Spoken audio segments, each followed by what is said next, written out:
Hi, I'm Eric. Thanks for joining me on this week's In Focus on Whitewater Community Television's WGTV Channel 11. Hopefully, like me, you will get a lot out of this particular episode because I have the feeling I am going to be learning a lot as this goes on. I have one guest that we're going to talk to for the hour. We will go through a few different topics during this hour. I've been wanting to sit down with this gentleman for a while. Our schedules have not quite aligned, but he was nice enough to come in and do this one with me, so I appreciate that. Carl Reinhardt is my guest for this week's In Focus. Community organizer is the name that's listed there, co-founder of Future Achievers, member of Oak Park Pentecostal Church. Is that Yes, correct sir. name? And I say that because that will be part of the first conversation we had, and recent candidate for Richmond Common Council. And we'll talk a little bit about what that first foray into politics for Carl was. So thank you very much for being here. I really do appreciate it. Man, thank you so much for having me. I appreciate it. Glad to do it. Let's go. I'm going to go back a little bit because this conversation for me really came about because I've seen some of the posts that you have been doing lately on social media about a warming station that opened up at Oak Park Church on Chester Boulevard, trying to staff and man. It opened for the first time, I think, just a few weeks ago when the temperatures began to drop. But the beginning of this goes back a little bit. So I'm not even going to try to tell the story or ask the questions. Tell me how this got started with you. Sure. For me, I can tell you, my involvement started last year around, I believe it was maybe the month of December when we opened to my involvement, the very first warming shelter at the city building. A very passionate and concerned community member, Ahmet Bajulin, some may know him in the community, reached out to me. He's a business owner, property owner in town, has properties in some of the rougher parts of our community and serves some of the folks that really need assistance, and he provides that for our community. But he noticed that there were people who were living in garages, living in abandoned buildings, were having to start fires in buildings to be able to stay warm, and he was very concerned. And so out of that concern, he started making phone calls. And one of those was to me about how do we get a space established for people to be able to come in from out of the cold. At that time, kind of thinking back in that December, we saw that the temperatures were going to drop and get very cold, in which it lasted for a couple days that way. And we as a community, I know myself, Ahmed, Tim Pearson with Bridges for Life, were a part of conversations, as well as some others, leaders in the community. Trustee's office has been there, Kathy Williams, county council. County council member. County council member. Marianne Butters is another one as well who's been very involved and concerned from the beginning. Had conversations about how we do this. And we thought at that time, that we had a location at a church, that we were going to have a church that was going to open up and allow us to serve the unhoused there. And they said, we just need to find volunteers. So that was the first ask that I ever put out on Facebook. I just went to Facebook and I said, hey, we've got a potential to have a warming station. If we can get the volunteers, we need volunteers. And so people started to respond and ask questions and say that they would be willing to help. At the same time, then I believe I got word that the mayor had established a warming shelter in the city building. And so with that establishment, that was great. And so we just took the volunteers that we were able to pull together, and we moved that operation over then and collaborated with the mayor at the city building then. And so that space stayed open, I believe, for 2 days. Okay. I think it was two, maybe three. And there we were able to actually serve folks around the clock. So it stayed open for 24 complete hours. The doors were open and people were able to come and go if they wanted to. But I remember it being snowy and windy and very cold. And so people didn't really leave once they came in. A great thing about that too was really just about our community really coming together. And so once the community heard on social media that we were doing that, food started to arrive, supplies started to arrive, blankets, clothes, hats, gloves, hand warmers, ready meals and things like that. And people were all already thinking about, when these folks went back out and the warming shelter would close, what are people going to be able to eat? How are they going to take care of themselves? How are they going to keep themselves warm on other days?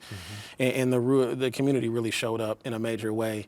Fire department, I believe, brought over some supplies that they had, as well as other agencies, really stepped up and support. And so that was the first that I was involved with there. That endeavor even went farther, I think, if I remember, than some others. There are a number of places that will open a shelter and say, we're here. There were volunteers, I think, that were going out in cars, looking for people who looked like they didn't have a place to be when it was cold, and driving them to that location. Am I correct about that? You're absolutely correct. Ahmet was one of those. Tim Pearson was one of those. Batman, David Carpenter, was one of those. He went out in his car and found people and brought them in.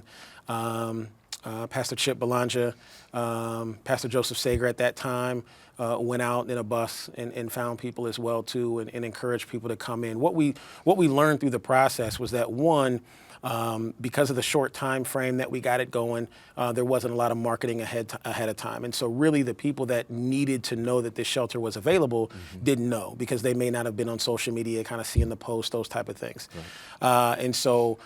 And then again, the folks that I'm naming here, these are people that have been working with this population and helping people for a long time, definitely before the warming shelter even opened. And so they had a good sense of where they could find people. McDonald's was a place on the east side that some people kind of hang out to stay out of the cold. Library, downtown, of course, we see people there. And so it was just, they went out and they drove around and they found people and encouraged them to come in from the cold. You'd be surprised that there were a number of people that were not willing, that didn't want to come in for I think a variety of probably reasons. But that act of going out and providing transportation for people to come in definitely helped bring folks in. I think we had over 10 that came in and stayed with us there. I know that one of the questions that people are going to ask is, if it's cold outside, why would someone not want to go in where it's warm? Can you, through your work, talk at all about why those feelings exist? Sure.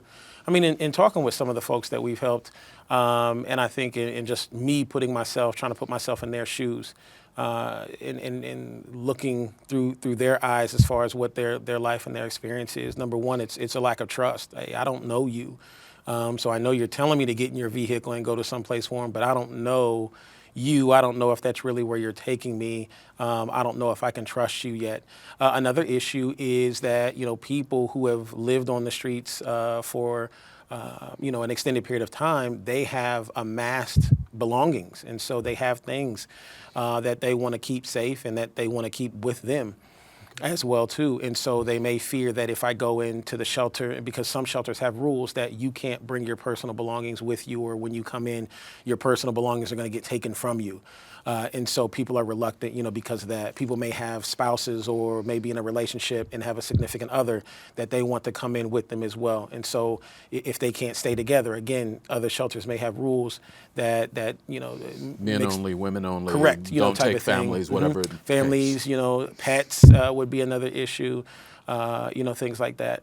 So, and some people have housing. I mean, they actually have a roof over their head, a traditional roof, but may not have utilities, that are working, things like that. And so they may feel calm enough. And then there is others who have lived on the streets for a number of years, who have the skills to really survive out there and do okay. I mean, there's some that said, hey, my tent is probably warmer, if not as warm as, this room that we're sitting in. Sure. But they have the, the amenities to provide for themselves. And so it doesn't make sense for them to brave the cold, to then come into another warm space if they have, the supplies and what they need there. So. Coming forward to where we are, we got through, obviously, the warmth, and we're concerned about people not only in the cold, but also when it gets particularly hot outside, too. That's also not good for them. Absolutely. But we're here, we're back around. There are now, I've seen billboards up for a warming shelter. Talk about how we got from where you were last December to where we are now. Yeah, and the big thing is about capacity, right? And so what you had was a volunteer effort. You had a lot of people coming together, big hearts wanting to help the community, and they volunteered their time, they volunteered their resources and leveraged their resources and their positions to be able to pull this off. But those are short-lived. Those resources have an end date on them. And so the city building closed. Folks had to come back from Christmas break and vacation and had to come back to work. That they had to get back to normal operations. And so that site had to move. Luckily, Unveiled Church in downtown Richmond really stepped up in a major way and allowed us to house the next warming shelter there. And that was another great turnout, another great facility that we were able to use. Again, resources are finite, and so had to move to the next space in which, at that point in time, I reached out to Pastor Jesse Arthur at Oak Park Pentecostals and asked if they would be interested in allowing for a warming shelter to be at that site, in which at that time they said they definitely would. And we ended up not going at the time. We didn't need it because we had the temperature threshold was set so low. It's set at 15 degrees, which I know people feel like that is way too low. The threshold needs to be higher in order for that space to open. But, we had to keep in mind that volunteers was very, very difficult to source. And volunteers is really hard when you're trying to work 24 hours, run an operation 24 hours. Right now, the shelter is open from 6 p.m. to 8 a.m. And it's difficult, too, to get those early morning, that 2 a.m. To 6 a.m. time slot, is hard to fill. So we had to keep that in mind about how difficult it was to get volunteers. So fast forward now, we are at Oak Park. Again, Oak Park stepped up and said that they would be willing to maintain the warming shelter at their location, for another season. And so coming into this year, I had conversations with Pastor Jesse Arthur as well, too. There was a separate task force that was created. Let me step back real quick. How we got, another big piece of how we got here from Ahmet to then it was, at the time, Jerry Purcell. Jerry Purcell and Doug Macias got together and they hosted a conversation at the Edelman Training Center, the Fire and Police Training Center, about an emergency warming shelter. If we created a warming shelter, emergency warming shelter as a community, what would that look like? And they were able to get, I believe, 30 plus individuals, leaders, nonprofit leaders, business leaders. I mean, we had representation from healthcare facilities. We had representation from mental health facilities. Funders in our community, you name it, they were there having this conversation. And that's what really sparked the next shelter being able to be opened and us really starting to then get a little bit more organized. We were able to put policies and procedures together. They got us divided up into teams. And so we had like a needs team. We had a facilities team. And so those little pockets of people, their job was to figure out what a shelter would need, inventory our supplies, tell us when we're getting low. We had a funding team who went out and had relationships with funders in town and were able to source money to be able to get the supplies, facilities, so on and so forth. And I was part of the facilities team. And so that's how I kind of made the connections that I did and was able to help with getting some of the locations set up. But those three individuals definitely helped, to get us organized and get us to where we are. And that was a huge benefit to us.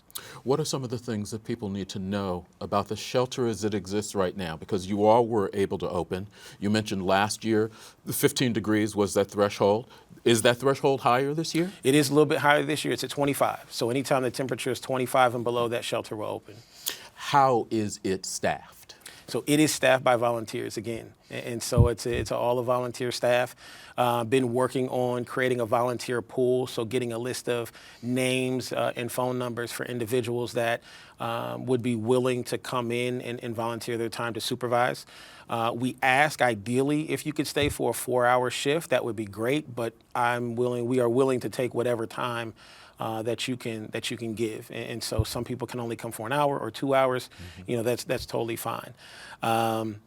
We have now, or there is now, we are using the policy manual that was created. And so another thing that's a benefit is that are working on sourcing funds to be able to hire a coordinator to oversee the process. Again, going back, it was voluntary. We had some committees established, but everybody that was working, they had full-time jobs. They had, activities that they had to do for the company that was paying the bills, and so they were donating their time for this work. And so to have a coordinator that's on staff, that's able to be paid for their time, I think is really going to help to move things forward. And so, and you asked about the billboard, and so that was an idea of wanting to build upon what we did last year, but do it better this year. So how can we better serve the community? How can we let the community know that this warming shelter is available for them? And it was through the billboards is one.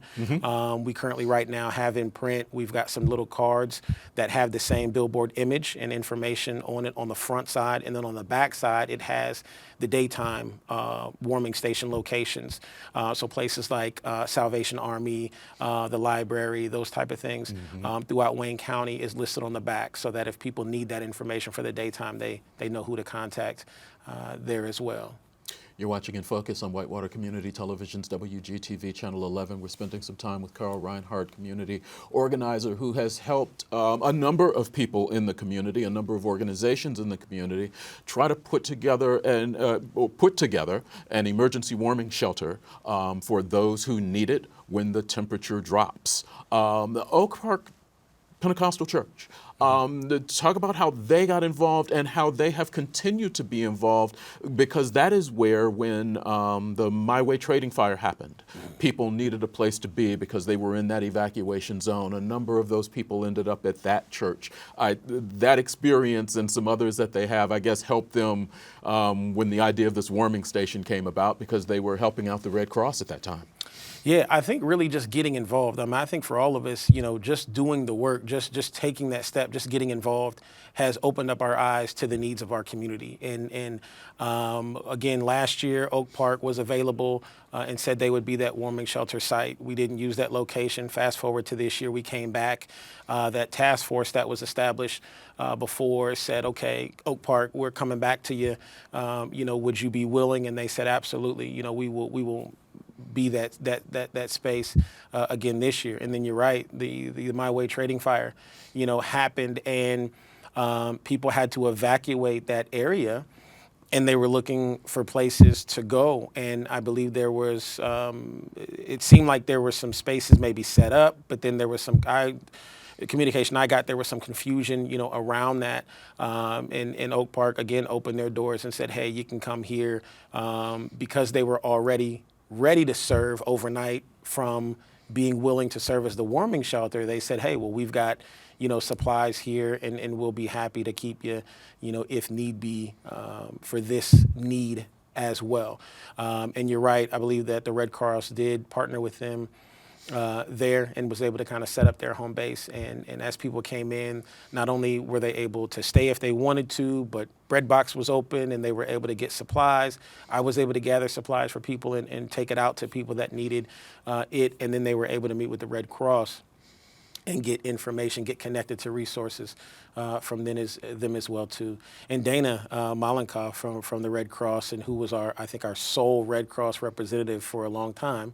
Ahmet's now linked up with him, and so now there's two, and they're growing. Okay. And that's a voluntary service as well too. But sometimes I think we take for granted that. And I seen it. My own family in Muncie had a house fire, and I saw how the Red Cross supported my mother, in that situation. But these people are giving of their time from the goodness of their heart, in doing this. And so oftentimes, again, we take for granted that okay, somebody just gets to stay in a hotel, or somebody just gets a new location for housing. But it's not by happenstance. It's by people coming out and actually doing the work. And so these are awesome people, giving of their time and of themselves to serve this need. If people are watching this, maybe they didn't know the shelter existed, maybe they had heard that it existed but thought everything was fine. If they are looking to volunteer their time, maybe they've got just a couple of hours that they can give certain days when it gets cold. How do they connect with whoever they need to connect with to volunteer their time? They can always contact the church, Oak Park Pentecostals. I believe we've got a telephone number that's on the screen there at the bottom. Call the church, let them know. They can also reach out to me. I don't know that I gave you my phone number, but I can right now. 76. Wait, do you want to give your phone? Do you want to give your phone number? Absolutely. Okay. Absolutely. I do not mind. That's what it's for. 765-313-9670. Call me, text me. People have reached out to me on Facebook and sent me messages there. Let me know that you're interested, and I will pass your name along and get you on the list. Okay. You said something when you were talking about Oak Park, and I'm going to take you back to it just a little bit. You said bread box. Yes. I've seen the name. Not going to tell you that I know what it is. Can you provide a little bit of information? Yeah, so Breadbox is a food pantry that gives out primarily bread items, and so it's bread, pastries, some dessert items come through there as well. Oak Park has a source where they get these items that they're able to bring to Richmond and give away on Tuesdays. Tuesday evenings, they're able to pass this out in the community.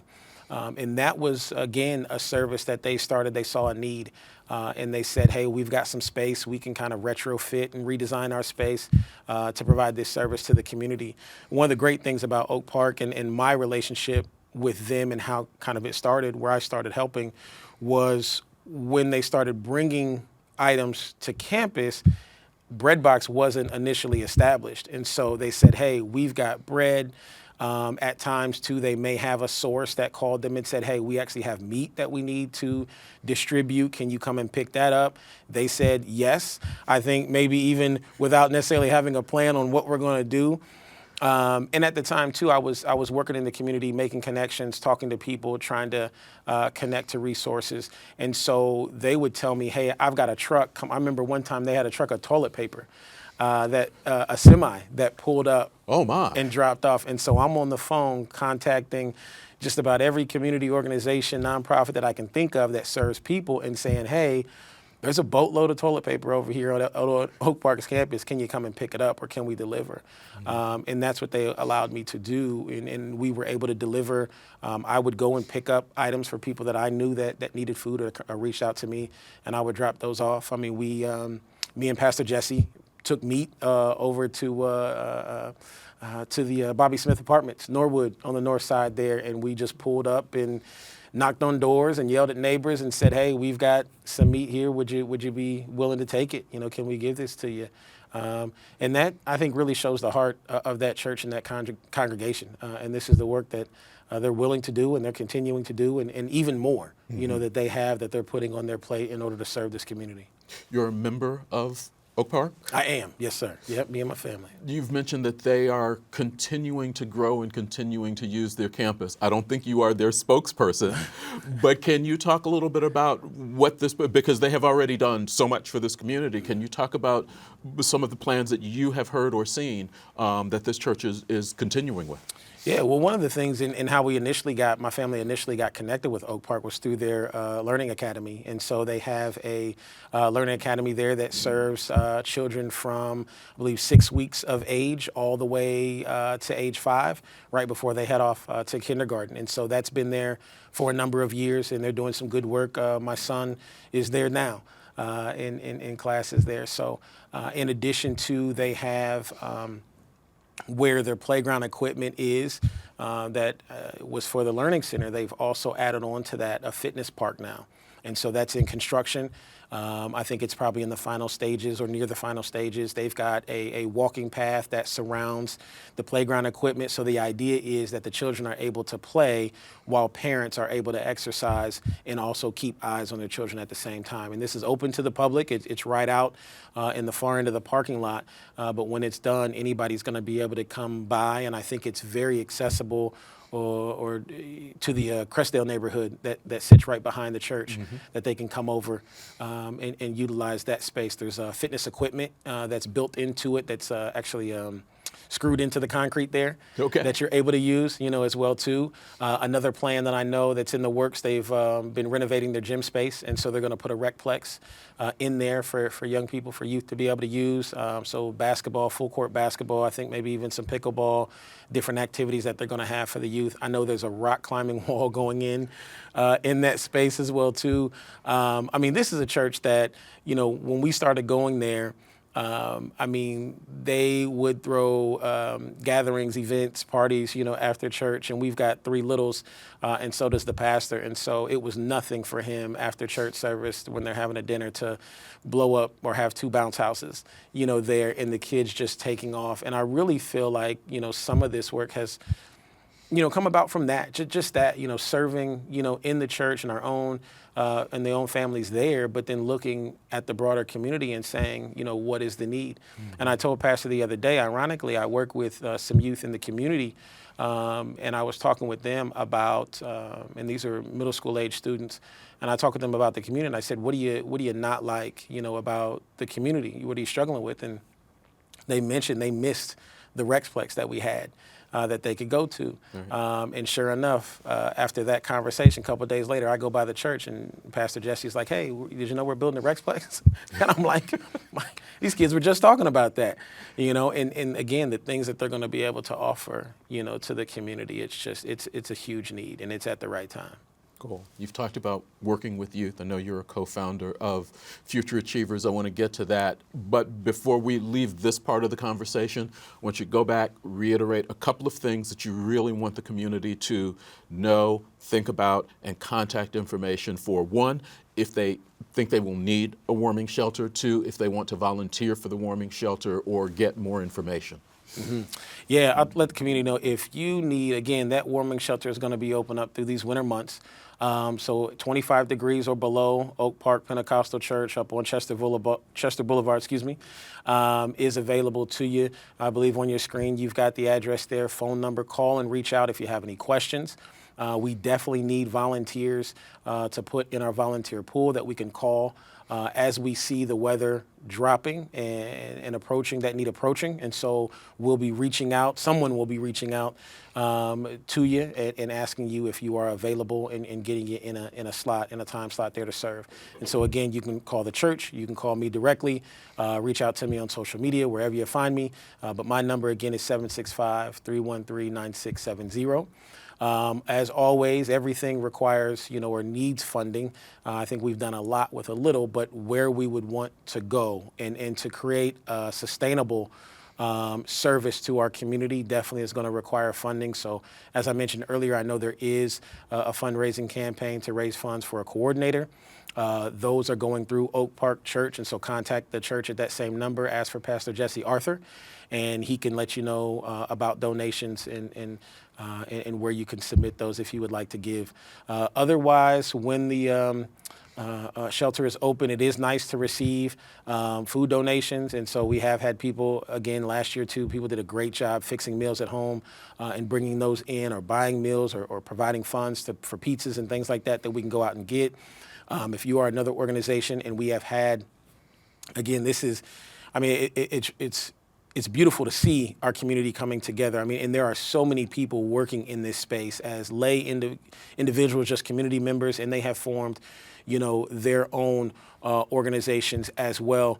And I want to name some, and forgive me because I know if I forget some, I'm going to be mad and kick myself. But if you look on Facebook, you will see there are several groups out here helping, and when the shelter opens, they bring resources too. So if they have hats and gloves and coats and things like that, they're bringing that as well. People are really thinking about those in need and saying, if that was me, sure, what would I need? What would I like to have? And they're providing those things. And so we appreciate, I know the church, appreciates that donation And just the donation last as well. thing, this particular warming shelter is open from when to when because Yes. it's not a 24-hour shelter. Correct. It is not a 24-hour shelter because, again, they have other activities on site.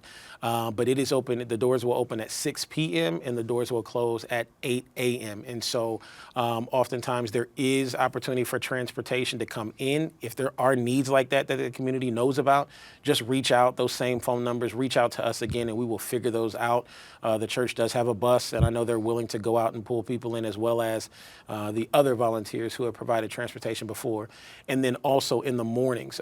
So the shelter, when it has opened already, they have provided transportation. The church has provided transportation to get people to wherever they would like to go and be dropped off for that morning time. And then again, if it's open the next day, then they're able to come back in, at 6 p.m.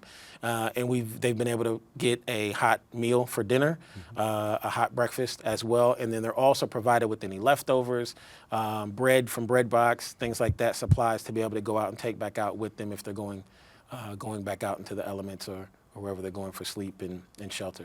All right. That's not the only thing you're involved in. We want to talk to you about a couple of the other activities that you are involved in. We're going to take a break and come back with more of Carl Reinhardt and In Focus on Whitewater Community Television's WGTV, Channel 11.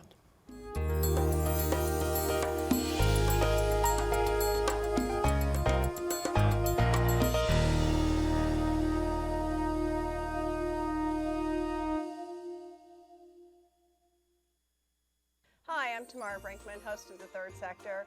From all of us here at The Third Sector, we want to wish all of you a very happy holiday season. Stay well, and we'll see you soon.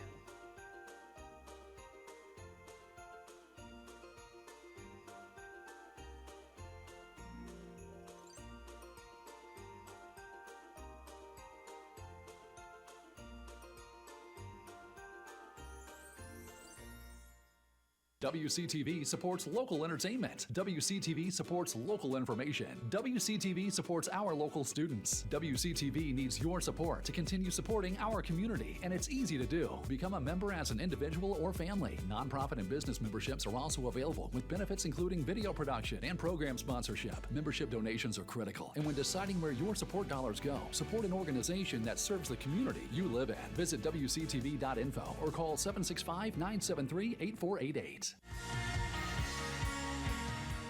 Hi, I'm Eric. Coming up on this month's Access to the Arts, we have a conversation with John Cook from Civic Hall Performing Arts Center about their upcoming performances. Also, Melinda Wilson has another artist spotlight, and we talk to another artist from Pottery Palooza. Watch Access to the Arts Thursday nights at 9 on WETV, Channel 20 on Comcast Cable, and also available on Whitewater Community Television's YouTube channel. Hi, I'm Sherry Harlan, program host for Let's Talk Together. Join us on our next episode where we will discuss flu prevention. Other things that you can do to help prevent the spread of illness, such as flu, COVID, RSV, is make sure you're washing your hands. And urgent care and Read Ready care. We have 3 different locations. There's an urgent care in Connorsville and urgent care in Richmond. Join us Thursday, 8 o'clock, Channel 20, WETV.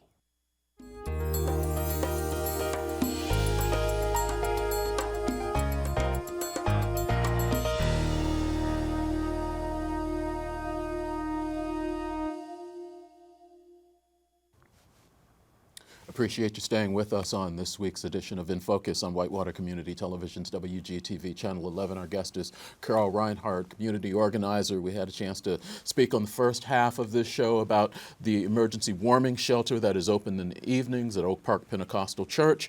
But one of the things that you are known for is being one of the 3 co-founders of an organization called Future Achievers. Talk a little bit about how that came about and what it actually is. Yeah, Future Achievers came about in about 2012. So 3 of us came together in a program offered by the Institute for Creative Leadership. We run a leadership program, myself, Erica Butler, and Rachel Ulrich. We're in that group together. And this was a part of our final project. So we had to create a community, a project to serve a need in the community, and we were focused on youth. And we were focused on education. We really looked at what we thought young people needed to get before they left high school, and we landed on financial literacy initially. And so we partnered with Townsend Community Center, received funding from the STAM Coachline Family Foundation, and were able to offer a financial literacy program. We saw success with that and felt like, well, shoot, if we did this once, we could, do this again and replicate this. It worked. Yeah, and it did. And from there, it grew, because then, wheels started spinning. We're like, okay, what else do young people need to know about? And so then we looked at and created 5 key areas that we focus our services on. And so those areas are personal finance, job readiness, college preparation, giving back to the community and civic engagement, and health and wellness. And so the idea is, if we are able to equip young people with knowledge in those 5 areas, then we have helped to create a young person who is very knowledgeable and rooted in our community, and is able to grow up and be a productive member of our community. And that's really the goal. And Future Achievers is all about connecting young people. We're not necessarily providing a lot of or all of the programming that they receive. I mean, we understand that we are a cog in the wheel, or we are an organization along a big continuum of other organizations that serve youth. And so we want to bring them in, motivate and inspire them to start taking action, think about what their dreams and visions are, take steps to achieve those, and then we want to help to move them along to those next organizations, if that's, Boys and Girls Club for after-school activities, or Girls Inc. for internship opportunities, and so on and so forth, YMCA and others, for outlets, for needs that they have. And so we are working now with students in the schools. And so we have a relationship with Richmond Community Schools. And so we're at Richmond High School and Dennis Middle School each week, meeting with students one-on-one in our life coaching program. Again, developing relationships with these kiddos. We're giving them a space to use their voice. We are figuring out what their interests are. We help them to figure that out. We'll share with them the tools and connect them with other organizations, people, other mentors, what have you, to be able to really bring those to fruition. Because again, we know we're not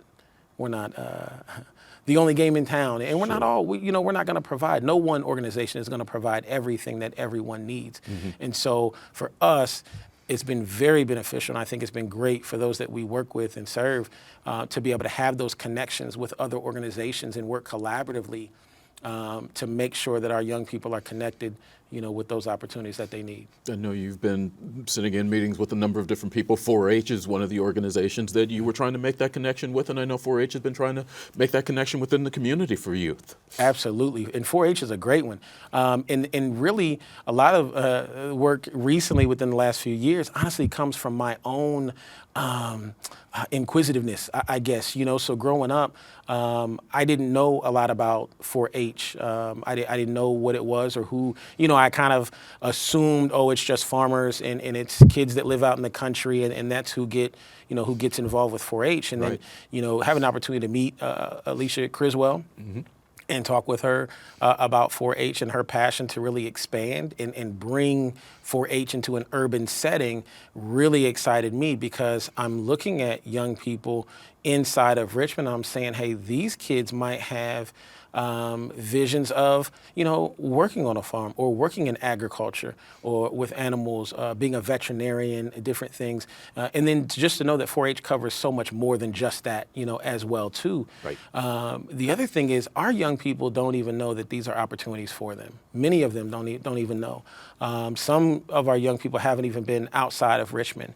And so to provide an opportunity like 4-H to get them connected is huge. And so again, I'm very appreciative of that relationship there, and happy to refer students there all day long.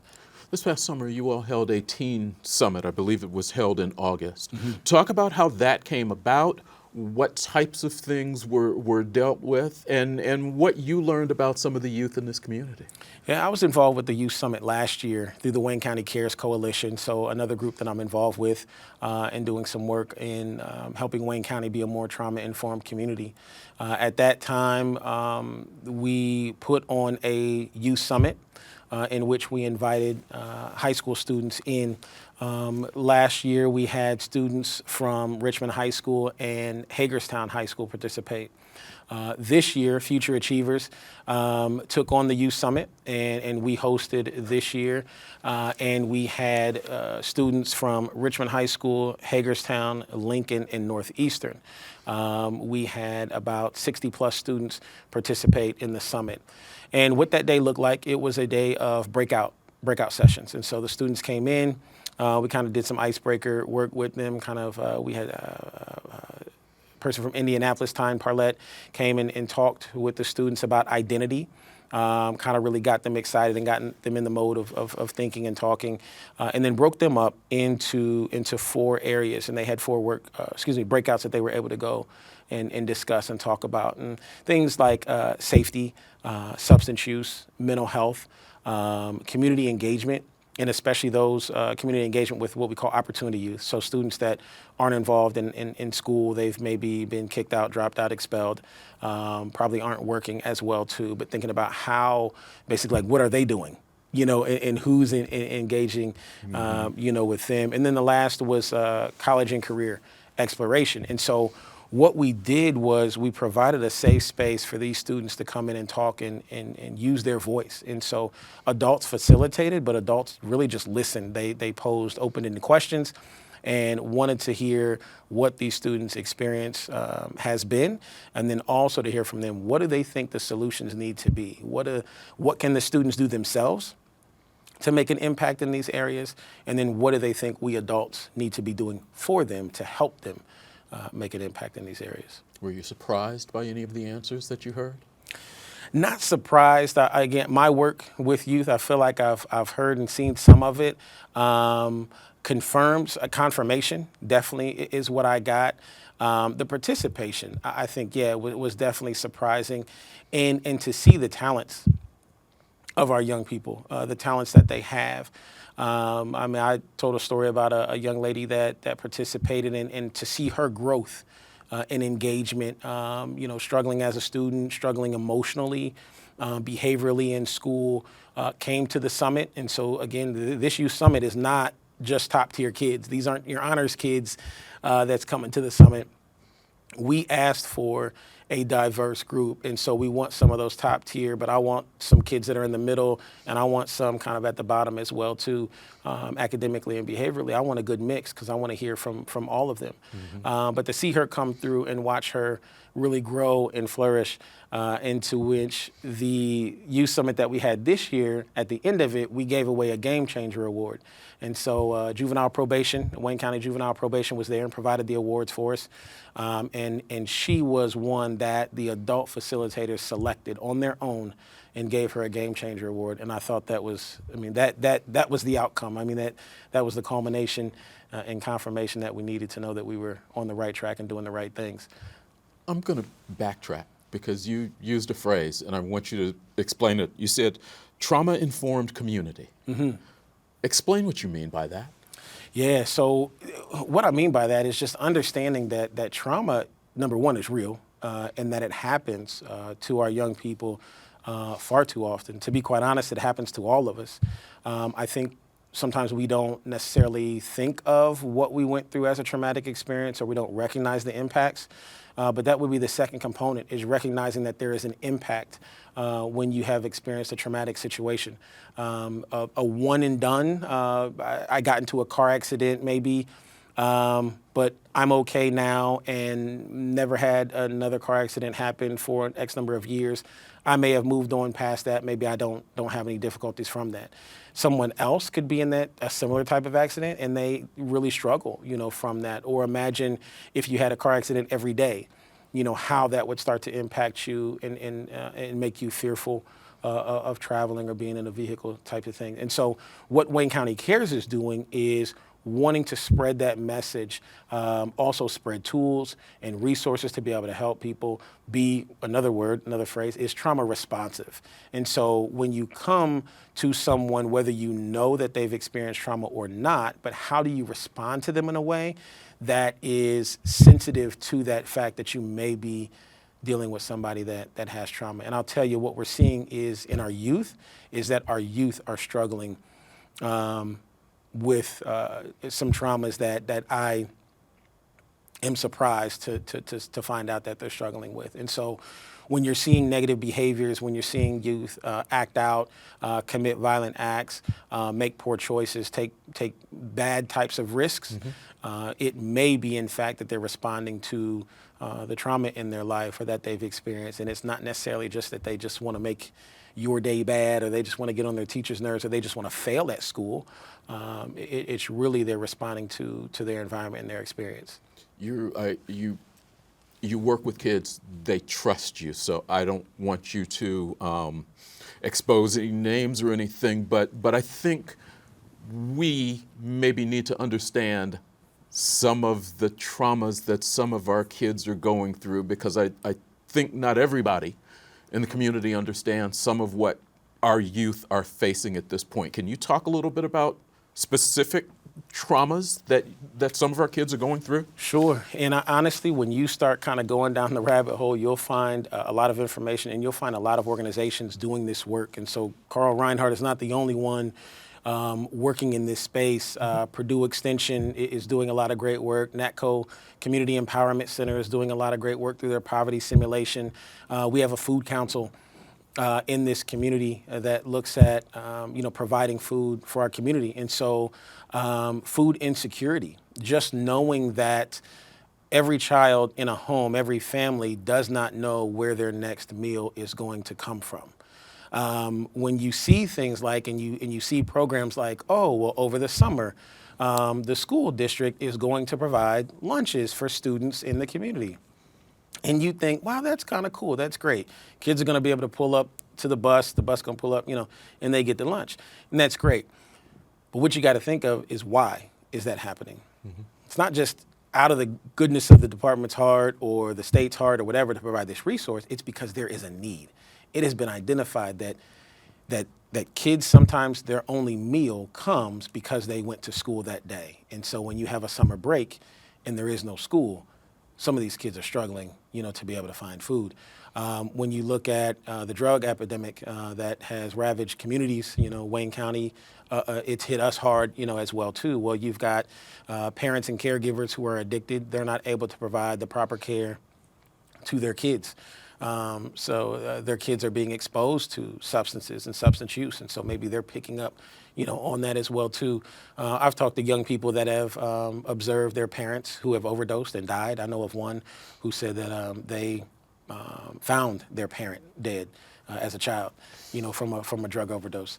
Abuse, sexual, physical abuse. When you think about the runaways, and there was a period of time, if you looked on social media, I know for me, it felt like I was seeing a runaway way too often. Mm-hmm. What we found out was those runaways weren't just kids running away. Those kids were being pulled away. I mean, some of those children ended up in sex trafficking instances, that they were being lured from their homes and to go into meet up with another person or go even to another state for an encounter with somebody. And so people really need to know that these things, are out there. And these are some of the, those are some of the more serious, more big kind of in your face type of situations. Mm-hmm. But trauma takes on all forms, and it's not up to me or any one person to say what's traumatic for somebody else. Sure. We have to really hold that space and allow them, to really speak for themselves. But, mental health, anxiety and depression are big right now in schools. So doing some work in the schools with substance use prevention and we're doing some surveying. And what we're finding out is that it almost seems like students are really self-medicating. And so they're identifying characteristics of like anxiety, anxiousness, worry, feeling uneasy, maybe some social type of anxieties. I don't like being in crowds or big spaces, or when I'm stressed. That's when I use substances. That's when I pick up a vape pen that has THC in it, and I smoke that, or I pick up a joint, or something else. I mean, I've known a student who did some very serious drugs, hard drugs, as a middle school student, and so these things are out there and they're happening, to our young people, and we need to be aware so that we can respond appropriately, to them. And it is about building trust. And it's not, you don't do that by saying it's okay that you're doing these things and everything is fine. You do that by listening, by creating safe spaces and allowing them to use their voice, and by spreading and sharing information, and the truth with them as well too. But it's not by, wagging your finger and telling them that they're bad, or judging them in any kind of way. And that's one of the things that students at the Youth Summit talked about, was they wanted judgment-free interactions with adults, in the schools, in their homes. They wanted spaces like the Youth Summit, more interactions like that, as well too, for them to be able to grow and use their voice. You're watching In Focus on Whitewater Community Television's WGTV Channel 11, or maybe if you're listening on a Sunday morning to G1013 or their sister station, 1490 AM, 100.9 FM, ESPN Radio, WKBV. You're listening to In Focus. We're speaking with Carol Reinhardt, community organizer. We've probably got about 8 minutes left. I appreciate your time today. Last thing I wanted to talk to you about, for all the things that you have done, you stepped into this past election season. You stepped into the political arena. You ran for Richmond Common Council at large. Your first foray into that type of arena. Talk a little bit about what that experience was like for you. It was a good experience, definitely a very eye-opening experience. Again, my first race that I've ever been in, and so appreciate, the Democratic Party and the support that they gave to me and other candidates. Really appreciate the community and their engagement. We did some door knocking. I did some door knocking, some canvassing. And anytime you're doing that, you're definitely nervous and scared. I never had a door slammed in my face. Never had anybody say anything harmful or hurtful to me. I have interacted with some Trump supporters who are on the other side of the aisle, but we had some great conversations. And one thing that was confirmed to me is that honestly, deep down, we're more similar than we are different. We want some of the same things, no matter what party you belong to or who you like and who your favorite president was. We all want that American dream, and we all want our youth and our kids taken care of. And that's what I found out there, talking to community members. It was great to be at the events and to be out there and talking about Richmond and where Richmond can go. And I'd love to see more involvement from the community. The race, didn't go my way, and voter turnout could have definitely been much better. But I think we got some work to do in that area. But I think that goes back to any issue. I mean, there's just this apathy. I mean, when you haven't been engaged with maybe properly before, when you feel like you don't have a voice, just like our youth, right? You feel the youth don't feel like they don't have a voice, so they don't show up. They don't bother, coming to an event or going to a counselor or going to a parent and asking for their needs to be met, because they just automatically assume it's not going to happen, or that what they say is not going to make a difference, and so they opt out. They opt out of school. Our voters, opted out of coming to the polls and voting. So some things. It's been a long-standing issue, though. Was there conversation as to how that changes? What the conversation needs to be like between elections? And there isn't much time between elections. Yeah, there's not much time. And then for me, I came in late. I participated in the caucus and got caucused in. As far as a candidate, I didn't declare early like some others. And so for me, it was a huge learning curve. But we really had to kind of hit the ground running and kind of get out there. And so there was definitely some strategy talking and trying to do some engagement. But I think we can do a lot more. We can do better. And now, we've got 4 years between now and the next city election. And so I think, the key is for any and everybody who's involved and wants to see people get involved in the process, we get out there, engage the community now. Explain to them why voting in your local elections is important. Help them to understand who candidates are and what positions they fill, what city council does, what the mayor does.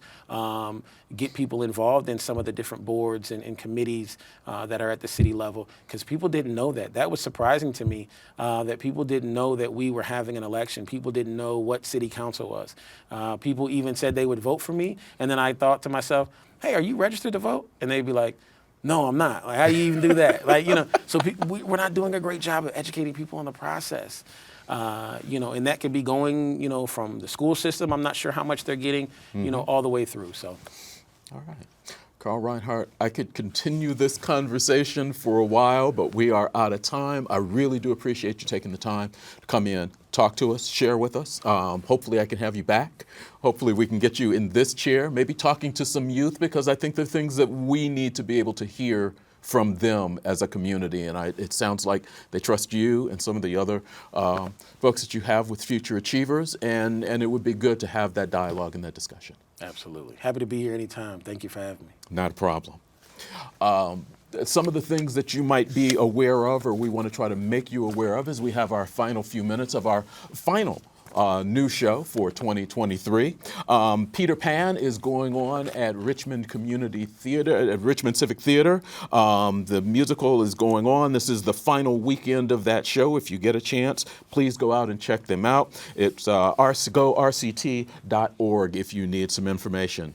The Cambridge City Celebration of Lights continues every Friday, Saturday, and Sunday through December. Enjoy a nice drive through lights display. Free admission, Kreitz Park, North Foot Street in Cambridge City. They've been running that lights display for a number of years, and it's been great. The Depot District Winter Spectacular was supposed to have occurred last weekend due to weather. They postponed it to this weekend, so hopefully you'll have a chance to go out and enjoy that on Saturday from 2 p.m. to 7 p.m. There is a holiday celebration Saturday, December 16th, with being put on by the Richmond Symphony Orchestra. That will happen at Civic Hall Performing Arts Center. Check it out, richmondsymphony.org, if you need more information on that. And speaking of holiday and Christmas, Christmas at the Reed Center is going to be taking place on Sunday. A couple of different performances, 4 p.m. and 6:30 p.m. The Reed Center is definitely a great venue that has opened up in our community, has brought a number of different performers in during the week as well as weekend performances. So definitely, if you have a chance to support them, please do. And we just mentioned RCT a little while ago. They are actually having auditions for one of their next shows, These Shining Lives. They're having auditions coming up Monday, December 18th at 6:30 and Tuesday, December 19th at 6:30. This will be a main stage production. Again, you can go rct.org if you need a bit more information. I mentioned that this is going to be our last new In Focus of 2023. I need to take a moment and thank the Whitewater Community Television staff. I get to sit and speak, and I am the face of this organization, but the folks that really do the work, first of all, the person who is in my ear right now, and a whole lot more, Ryan Harris, Steve Bonwig, our administrative coordinator, Tracy Carter, Caitlin Melton, and then we have some folks who really make it happen for us around here, Wes Miller, who's been with us for a few years, and we have 3 college students who work for us that I'm really proud of the work that they are able to do. Colby Cox, Lisa Cabrera, and Luke Sheehan. We really do appreciate all the work that they are able to do. They are coming to the end of their semester, and I think they are very happy to have a break. Thanks for watching this week's In Focus on Whitewater Community Television's WGTV at Channel 11. We hope you have yourself an absolutely fantastic holiday season. Thanks for watching, and as always, I wish you well.